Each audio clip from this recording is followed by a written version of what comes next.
உறவுகள் மற்றும் நண்பர்கள் அனைவருக்கும் வணக்கம். ஒரு குட்டி கதை. ரோட்டில் ஒரு பெரிய மனுஷன் நல்லா வெள்ளையும் சொல்லியமாக நடந்து போயிட்டுருக்காரு. அப்போ பார்த்தாக்கா சுற்றிலும் நிறைய மனுஷங்க இருக்காங்க.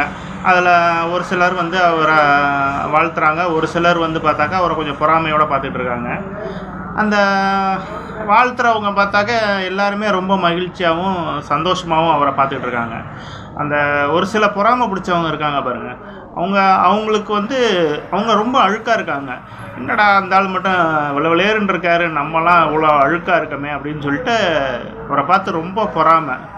அதில் ஒரு கிருத்துருவம் பிடிச்சவன் என்ன பண்ணிடுறான், ஒரு நாள் அவர் மேலே சேத்த வாரி இறச்சோன்னே அந்த பெரிய மனுஷன் இருக்கார் பார், அவர் அதை கண்டுக்கவே இல்லை. அவர் பாட்டுக்கு போகிறார். அவருக்கு இந்த சேத்தை இறைச்சதுனால அவர் கேவலப்பட்டுற போகிறது கிடையாது.